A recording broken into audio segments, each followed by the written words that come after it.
அல்ஜிப்ரால இருந்து ஒரு linear equation கொடுத்து இன்ஃபினைட் நம்பர் ஆஃப் சொல்யூஷன்ஸ் அப்படின்னு கேட்டிருந்தாங்கன்னா அது எப்படி சால்வ் பண்ணலாம் அப்படின்றத இந்த வீடியோல பார்க்கலாம். First, infinite number of solution அப்படின்றதுக்கு ஃபார்முலா என்னன்னா a1 by a2 equal to b1 by b2 equal to c1 by c2 அப்படின்றதுதான்.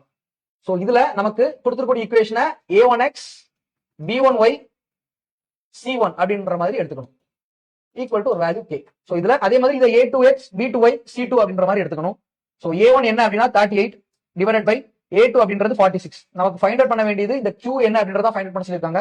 சோ b1 எடுத்துக்கலாம். b1ன்றது q டிவைடட் பை இங்க b2 அப்படின்றது y உடைய கோஎஃபிஷியன்ட் ஆன 414. சோ இது ரெண்டையும் எடுத்து ஈக்குவேட் பண்ணிட்டோம் அப்படின்னா நமக்கு q உடைய வேல்யூ என்ன அப்படின்றது கிடைச்சிரும்.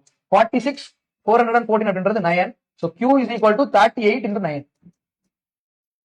அப்ப 30 into 9 க்கு ஒரு 270, 8 into 9 க்கு 72. சோ அப்ப 270 பிளஸ் ஒரு 72 நமக்கு என்ன வந்துரும் 342 அப்படின்றத ஆன்சரா இருக்கும்.